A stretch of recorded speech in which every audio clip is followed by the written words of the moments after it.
Students, today we are going to discuss very important topic, that is green revolution, and how green revolution changed India from a grain deficient nation to food security for all. And because of the green revolution, we are now self-sufficient in food supply, self-sufficient in food production. That is the big achievement in 5 years plans in India. So when we talk about the agriculture, we discussed the changes which were done by the government for the improvement of agriculture. Two types of reforms we have seen, that is technical reforms and institutional reforms. And due to these changes, due to these reforms, a revolution took place. Due to these reforms, due to these changes in technologies, a revolution took place in the production of food grains, in the productivity of food grains, and these changes, this increase in production of crops, foods, is known as green revolution. So now we are going to discuss about green revolution today. So what is green revolution?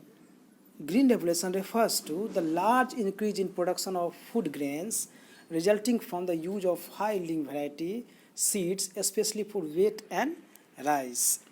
The use of these seeds required the use of fertilizer and pesticides in the correct quantities as well as regular supply of water.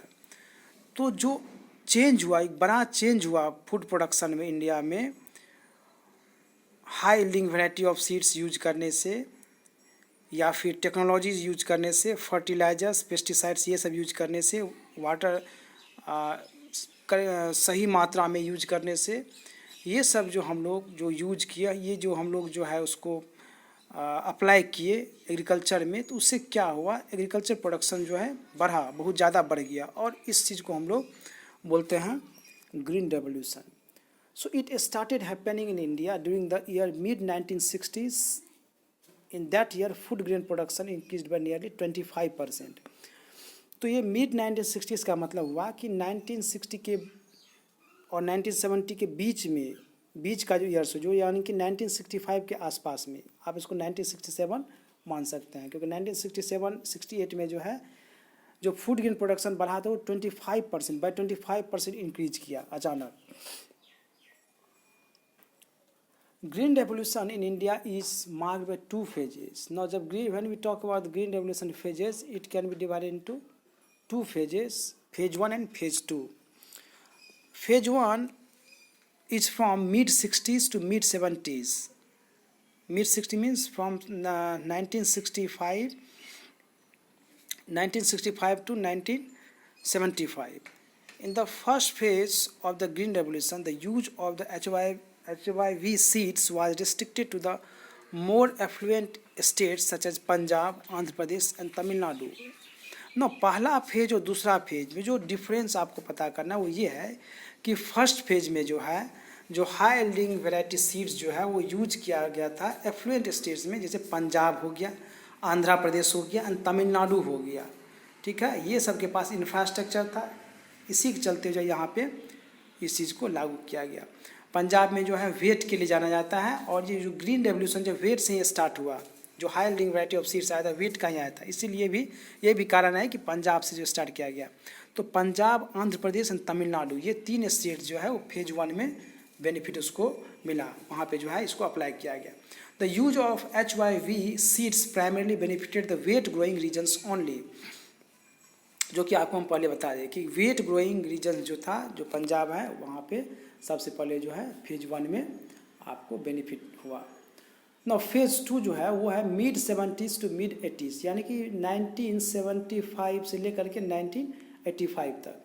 In the second phase of the green revolution the HYV technology spread to large number of states.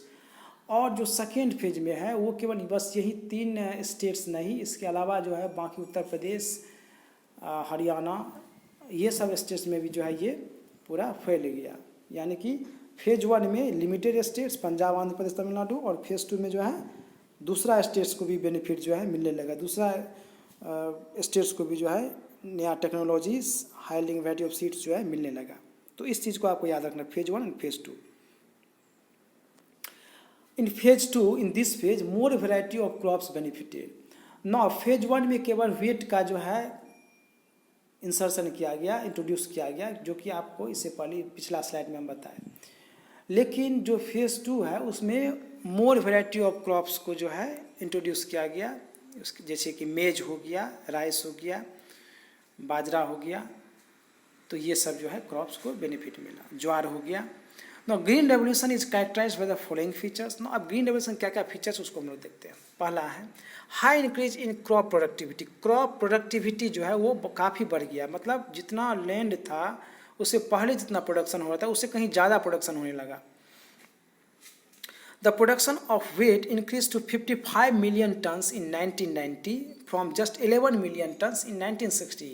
अब same उतना ही ज़मीन पे 1960 में 11 million turns जो है production हो रहा था, लेकिन 1990 में ये 55 मिलियन टन्स हो गया, यानी कि 5 गुना जो है प्रोडक्शन बढ़ गया, 5 टाइम्स बढ़ गया। आप सोच लीजिए आप अंदाज से। So productivity of crops increase by multiple times. इसका मतलब है कि जो प्रोडक्टिविटी बढ़ा वो मल्टीपल टाइम्स में बढ़ा, 5 गुना यहाँ पे बढ़ा है। तो ये जो है पहला बेनिफिट हुआ, high increase in crop productivity as well as production. Second हो गया substantial rise in area under cultivation. जो एरिया अंडर कल्टिवेशन है वो बढ़ गया। HYV technology reduce the time lag between sowing and harvesting of crops. ना sowing और harvesting of crops के बीच में जो टाइम लैग था वो कम हो गया, क्योंकि HYV टेक्नोलॉजी फर्टिलाइजर्स को यूज किया गया। तो जो क्रॉप्स जो है बहुत जल्दी ही ग्रो होता है और बहुत ही ग्रो होकर बहुत जल्दी जो है उसको हार्वेस्ट लायक जो है वो रेडी हो जाता है। इसके अलावा जो पहले क्या होता था कि साल भर में जो है एक खेती करता था, एक खेती किया और फिर जो है मिट्टी में जो है उसको सॉइल को जो है फर्टिलिटी रिटेन करने के लिए उसको छोड़ दिया जाता था, और फिर 6 महीना जो है उसमें आपको फर्टिलिटी हुआ, उसमें सॉइल जो है अच्छा क्वालिटी का हो गया, फिर जाके उसमें जो है फिर कोई दूसरा क्रॉप को उगाता था। तो इसमें जो है टाइम लैग लगता था, उस चीज़ को ये ख़त्म कर दिया, क्योंकि अब जो है अब ये टेंशन नहीं रह गया कि फर्टिलिटी सॉइल का ख़त्म हो जाएगा तो फिर जो है प्रॉब्लम हो जाएगी, क्योंकि फर्टिलिटी अब अलग से फर्टिलाइजर्स का यूज किया जाने लगा। तो इससे क्या हुआ, एरिया अंडर कल्टिवेशन जो है बढ़ गया। Therefore, double cropping has become possible, which led to a rise in gross area under cultivation। और इसीलिए डबल क्रॉपिंग होने लगी। जो साल में एक ही खेत होता था, एक ही चीज़ को उगाया जाता था, अब जो है 2 चीज़ को उगाया जाने लगा। तो ये क्या हुआ, इससे एरिया अंडर कल्टिवेशन क्या हुआ, डबल हो गया, बढ़ गया। थर्ड हो गया shift from subsistence farming to commercial farming.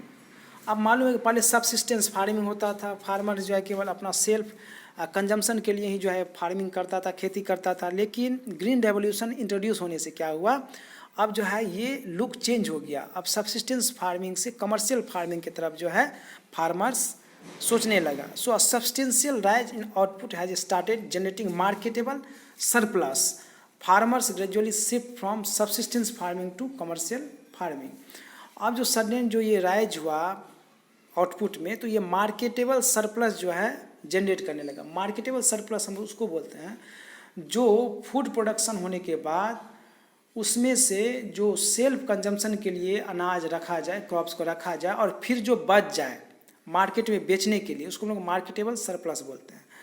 यानी कि सेल्फ कंजम्पशन के बाद भी बच जाता था, सेल्फ कंजम्पशन के बाद भी बचता है, तो उसको हम लोग बोलते हैं marketable surplus. So farmers gradually shift from subsistence farming to commercial farming. अब जो है वो केवल सब्सिस्टेंस फार्मिंग के लिए नहीं सोचता है, केवल सेल्फ कंजम्पशन के लिए नहीं फार्मिंग करता है, क्रॉप्स को उगाता है, बल्कि अब वो जो है ये सोचता है कि हमको अब मार्केट में बेचना भी है, ज़्यादा से ज़्यादा इनकम भी हमको कमाना है। तो ये सब्सिस्टेंस फार्मिंग से कमर्शियल फार्मिंग की तरफ जो है शिफ्ट किया। Self sufficiency in food grain production, high increase in crop production made India self sufficient. Yes, अब सेल्फ सफिशिएंसी जो है ये एक मेन गोल था, लॉन्ग टर्म गोल था 5 ईयर प्लान्स का, जो हम लोग 5 ईयर प्लान्स का गोल्स में हम लोग देखे थे, सेल्फ रिलायंस। तो high increase in crop production क्या हुआ, इंडिया को जो है सेल्फ सफिशिएंट बना दिया। India has started maintaining buffer stocks of food grains. अब इसको जो है जमा करके रखने लगा। These stocks are use during the time of drought for poor and for the emergency. और ये जो बफर में जमा करके जो है रखा जाता है फूड ग्रेन्स, उसका क्या यूज होता है? ड्रॉट के समय में, अकाल के समय में, जब जो है सुखाड़ हो जाता है उस समय गरीब को दे दिया बांटा जाता है, और इमरजेंसी के लिए रखा जाता है। The green revolution help India to achieve growth with self sufficiency. It is correct. Green revolution से क्या हुआ? ग्रोथ विथ सेल्फ सफिशिएंसी जो है ये टारगेट जो है अचीव हुआ। India wheat production by year, आप यहाँ पे एक ग्राफ दे सकते हैं। इस ग्राफ में लाइन ग्राफ है, इसमें आप देख सकते हैं कि किस तरह से जो है इंडिया का वेट प्रोडक्शन जो है बढ़ा है। फ्रॉम 1960 से आपको 2020 तक का यहाँ पे आप देख सकते हैं कि किस तरह से इंक्रीज कर रहा है। तो ये जो इंक्रीज कर रहा है वेट प्रोडक्शन में पर ईयर, इसको आप देख सकते हैं। इसको याद करने की ज़रूरत नहीं है, बस आपको एक समझने के लिए, आपको जो है माइंड में डालने के लिए जो है इसको हम दिखाए हैं। बस इसको एक बार आप देख लीजिए और इसको याद करने की ज़रूरत नहीं है। India first green revolution effective से 1985। अब 1985 में आप देखिए कौन कौन सा स्टेट जो है बेनिफिट मिला है। आप देख सकते हैं कि वेट रीजन जो है ये पंजाब हरियाणा उधर है।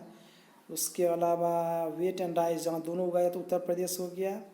राइस रीजन जो है आंध्र प्रदेश एंड तमिलनाडु, वेस्ट बंगाल। तो ये सब स्टेट्स जो है मेनली दीज स्टेट्स को जो है बेनिफिट हुआ है। So these states got the main benefits of first green revolution, means green revolution of India. अब सेकेंड ग्रीन रेवोल्यूशन का भी बात हो रही है, तो उसको अभी हम लोग डिस्कस नहीं करेंगे। तो फर्स्ट ग्रीन रेवोल्यूशन में जो है ये सब स्टेट्स को मेन बेनिफिट मिला। आप देख सकते हैं वेट है, ये राइस प्लांट्स है, ये सब आप देखे हैं। ये मेज हो गया, ये आपका बाजरा हो गया, ये ज्वार हो गया। Now the next is small farmers got benefit. क्या जो स्मॉल फार्मर्स है, जो पुअर फार्मर्स है, जो छोटा फार्मर्स है, क्या उसको ग्रीन रेवोल्यूशन से बेनिफिट मिला?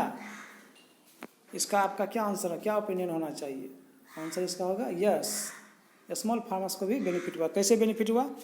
The government provided loans at a low interest rate to small farmers and subsidized fertilizers so that small farmers could also have access to the needed inputs. Government जो है लो interest rate पे जो है farmers को loan दिया, और उसके अलावा सब्सिडाइज्ड फर्टिलाइजर्स जो है प्रोवाइड किया। सब्सिडाइज्ड फर्टिलाइजर का मतलब क्या हुआ? फर्टिलाइजर जो दिया वो कम रेट पे दिया, और वो कम रेट जो है पैसा जो है कौन पेड किया? गवर्नमेंट पेड किया। Needed input so that they can purchase the inputs. Since the small farmers could obtain the required inputs, the output on a small farmers equal the output on large farms in the course of time.